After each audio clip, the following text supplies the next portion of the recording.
राधे राधे मित्रों, कैसे हैं आप सब।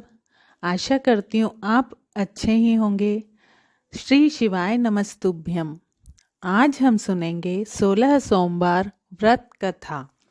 मृत्युलोक में भ्रमण करने की इच्छा करके एक समय श्री भूतनाथ महादेव भगवान जी माता पार्वती के साथ पधारे। महाभ्रमण करते करते विदर्भ देशांतर्गत अमरावती नाम की अति रमणीक नगरी में पहुँचे। अमरावती नगरी अमरापुरी के सदस्य सब प्रकारों के सुखों से परिपूर्ण थी। उसमें वहाँ के राजा का बनाया हुआ अति रमणीक शिवजी का मंदिर था। उसी में भगवान शंकर भगवती पार्वती के साथ निवास करने लगे। एक दिन माता पार्वती ने प्राणपति को प्रसन्न देख के मनोविनोद करने की इच्छा से बोली, हे महाराज, आज तो हम तुम दोनों चौसर खेलेंगे। शिवजी ने प्राण प्रिया की बात को मान लिया और चौसर खेलने लगे। उसी समय इस मंदिर का पुजारी ब्राह्मण मंदिर में पूजा करने को आया। माता जी ने ब्राह्मण से प्रश्न किया कि पुजारी जी बताओ, इस बाजी में दोनों में से किसकी जीत होगी। ब्राह्मण बिना विचारे ही शीघ्रता से बोल उठा कि महादेव जी की जीत होगी। थोड़ी देर में बाजी समाप्त हो गई और पार्वती जी की विजय हुई। अब तो पार्वती जी ब्राह्मण को झूठ बोलने के अपराध के कारण श्राप देने को उद्यत हुई। तब महादेव जी ने माता पार्वती जी को बहुत समझाया भी, परंतु उन्होंने ब्राह्मण को कोढ़ी होने का श्राप दे ही दिया। कुछ समय पार्वती जी के श्राप वश पुजारी जी के शरीर में कोढ़ पैदा हो गया। इस प्रकार पुजारी जी अनेक प्रकार से दुखी रहने लगे। इस तरह के कष्ट भोगते हुए जब बहुत दिन हो गए तो देवलोक की अप्सराएं शिवजी की पूजा करने उसी मंदिर में पधारी और पुजारी को कोढ़ के कष्ट में देख बड़े दया भाव से उनसे रोगी होने का कारण पूछने लगी। पुजारी ने निसंकोच सब बातें उनसे कह दी। वे अप्सराएं बोली, हे पुजारी, अब तुम अधिक दिनों तक दुखी नहीं रहोगे। भगवान शिवजी तुम्हारे कष्ट दूर कर देंगे। तुम व्रतों में श्रेष्ठ 16 सोमवार व्रत का भक्ति भाव से किया करो। पुजारी जी अप्सराओं से हाथ जोड़कर विनम्र भाव से 16 सोमवार व्रत की विधि पूछने लगे। अप्सराएं बोली कि जिस दिन सोमवार हो उस दिन भक्ति के साथ व्रत करें, स्वच्छ वस्त्र पहने, आधा सेर गेहूं का आटा लें, उनके 3 अंगा बनावें और घी, गुड़, दीप, नैवेद्य, पुंगी फल, बेलपत्र, जनेऊ, जोड़ा, चंदन, अक्षत, पुष्पादि के द्वारा प्रदोष काल में भगवान शंकर का विधि से पूजन करें। तत्पश्चात अंगाओं में से एक शिवजी को अर्पण कर बाकी 2 को शिवजी की प्रसादी समझकर उपस्थित जनों में बांट दें और आप भी प्रसाद पाएं। इस विधि से 16 सोमवार व्रत करें।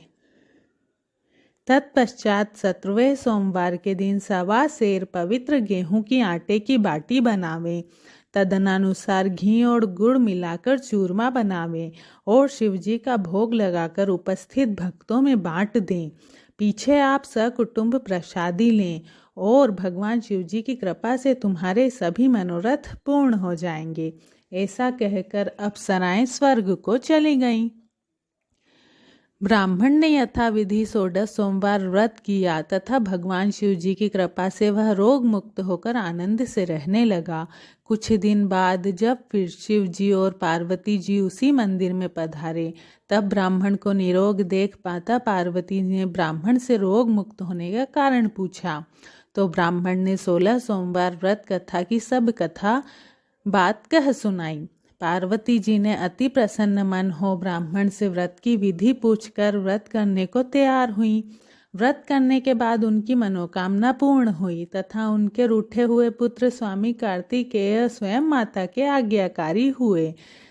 अब कार्तिकेय जी को अपने विचार परिवर्तन का रहस्य जानने की इच्छा हुई और माता से बोले, हे माता जी, आपने ऐसा कौन सा उपाय किया जिससे मेरा मन आपकी ओर आकर्षित हुआ। तब पार्वती जी ने वही 16 सोमवार व्रत कथा उनको सुनाई।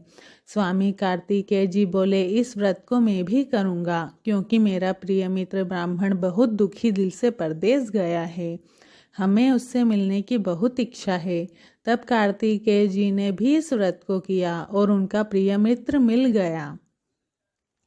मित्र ने इस आकस्मिक मिलन का भेद कार्तिकेय जी से पूछा तो वे बोले, हे मित्र, हमने तुम्हारे मिलने की इच्छा करके 16 सोमवार का व्रत किया था। अब तो ब्राह्मण मित्र को भी अपने विवाह की बड़ी इच्छा हुई। कार्तिकेय जी से व्रत की विधि पूछी और यथाविधि व्रत किया। व्रत के प्रभाव से जब वह किसी कार्यवश विदेश गया तो वहाँ के राजा की लड़की का स्वयंवर था। राजा ने प्रण किया था कि जिस राजकुमार के गले में सब प्रकार से श्रृंगारित हथिनी माला डालेगी, मैं उसी के साथ प्यारी पुत्री का विवाह कर दूंगा। शिवजी की कृपा से ब्राह्मण भी स्वयंवर देखने की इच्छा से राजसभा में एक ओर बैठ गया। नियत समय पर हथिनी आई और उसने जयमाला उस ब्राह्मण के गले में डाल दी। राजा की प्रतिज्ञा के अनुसार बड़ी धूमधाम से कन्या का विवाह उस ब्राह्मण के साथ कर दिया गया और ब्राह्मण को बहुत सा धन और सम्मान देकर संतुष्ट किया। ब्राह्मण सुंदर राजकन्या पाकर सुख से जीवन व्यतीत करने लगा। एक दिन राजकन्या ने अपने पति से प्रश्न किया, हे प्राणनाथ, आपने ऐसा कौन सा भारी पुण्य किया था जिसके प्रभाव से हथिनी ने सब राजकुमारों को छोड़कर आपको वरण किया?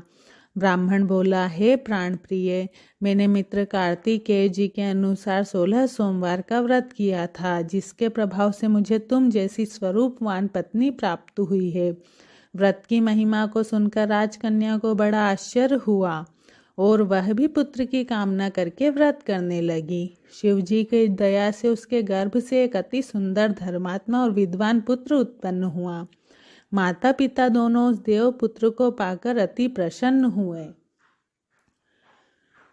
और उसका लालन पालन भली प्रकार से करने लगे। जब पुत्र समझदार हुआ तो एक दिन अपने माता पिता से प्रश्न किया कि हे माँ, तुमने ऐसा कौन सा व्रत एवं तप किया जो मेरे जैसा पुत्र तुम्हारे गर्भ से उत्पन्न हुआ है? माता ने पुत्र का प्रबल मनोरथ जानकर अपने किए हुए 16 सोमवार व्रत को विधि सहित पुत्र को बताया।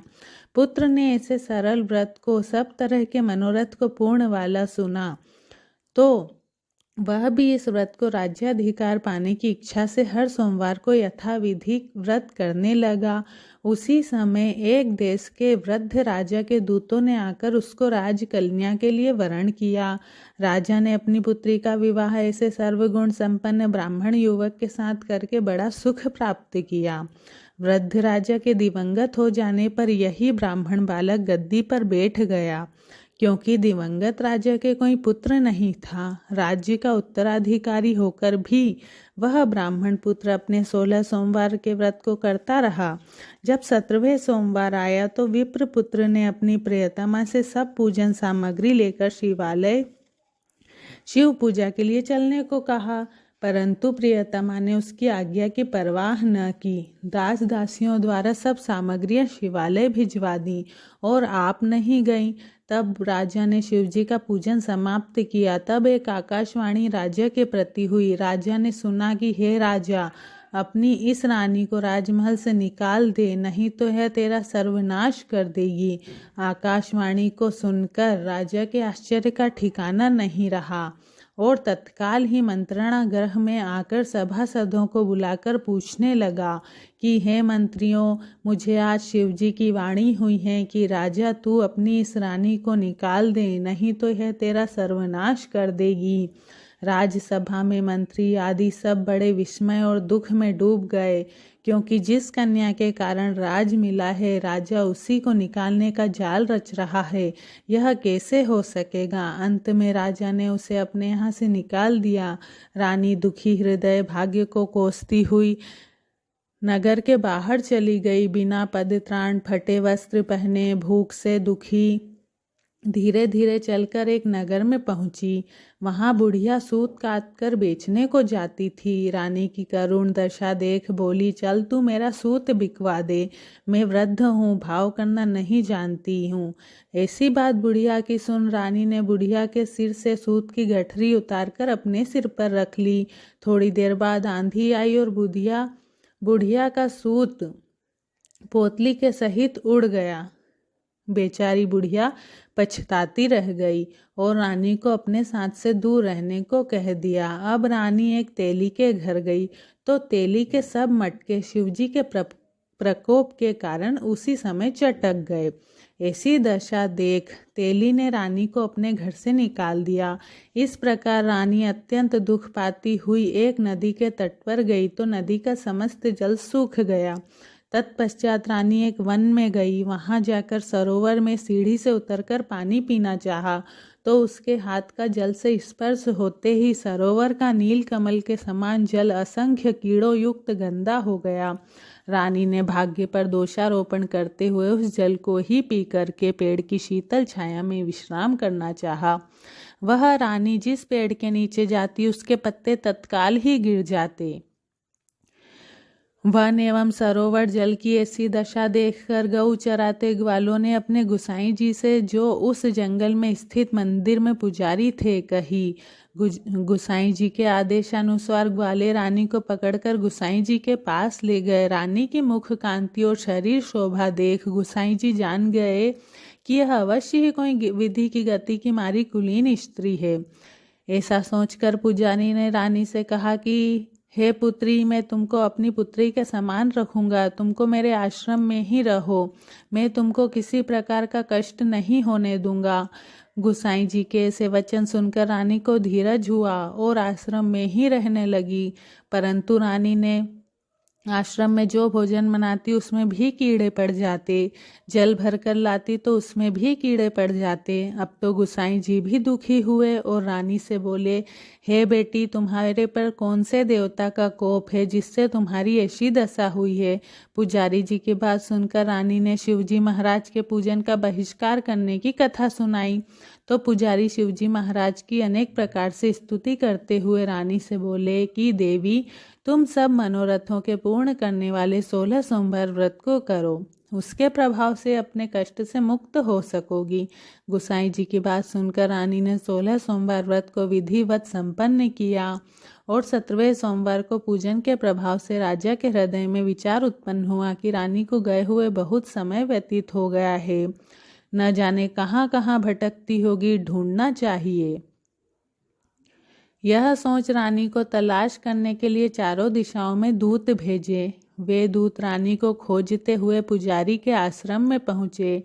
वहाँ रानी को पाकर पुजारी से रानी को मांगने लगे, परंतु पुजारी ने उनसे मना कर दिया। तब दूत चुपचाप लौटे और आकर महाराज के सन्मुख रानी का पता बतलाया। रानी का पता पाकर राजा स्वयं पुजारी जी के आश्रम में गए और पुजारी जी से प्रार्थना करने लगे कि हे महाराज, जो देवी जी आपके आश्रम में रहती है वह मेरी पत्नी है। शिवजी के कोप से मैंने इनको त्याग दिया था। अब इस पर से शिवजी का प्रकोप शांत हो गया है, इसलिए मैं इन्हें लेने आया हूँ। आप इनको मेरे साथ जाने की आज्ञा दे दीजिए। गुसाई जी ने राजा के वचन को सत्य समझकर रानी को राजा के साथ जाने की आज्ञा दे दी। गुसाई जी की आज्ञा पाकर रानी प्रसन्न होकर राजा के साथ महल में आई। नगर में अनेक प्रकार के बधावे बजने लगे। नगर निवासियों ने नगर के दरवाजे तथा नगर को तोरण बंधन वालों से विविध विधि से सजाया। घर घर में मंगल गान होने लगे। पंडितों ने विविध वेद मंत्रों का उच्चारण करके अपनी राजरानी का स्वागत किया। ऐसी अवस्था में रानी ने पुनः अपनी राजधानी में प्रवेश किया। महाराज ने अनेक तरह से ब्राह्मणों को दानादि देकर संतुष्ट किया, याचकों को धन धान्य दिया। नगरी में स्थान स्थान पर सदा व्रत खुलवाए, जहाँ भूखे लोगों को भोजन मिलता था। इस प्रकार से राजा शिव जी की कृपा का पात्र हो राजधानी में रानी के साथ अनेक तरह के सुखों का भोग करने के पश्चात शिवपुरी को पधारे। ऐसे ही जो मनुष्य मनसा वाचा कर्मणा द्वारा भक्ति सहित 16 सोमवार का व्रत पूजन इत्यादि विधिवत करता है, वह इस लोक में समस्त सुखों को भोग कर अंत में शिवपुरी को प्राप्त होता है। यह व्रत सब मनोरथों को पूर्ण करने वाला है। इति 16 सोमवार व्रत कथा समाप्त। बोलो भोलेनाथ भगवान माता पार्वती की जय हो। ये 16 सोमवार की व्रत कथा है। जो व्यक्ति श्रद्धा भाव से इस व्रत को करता है, भोलेनाथ उसकी सभी मनोकामनाएं पूर्ण करते हैं। जय बाबा भोलेनाथ, जय माता पार्वती, राधे राधे।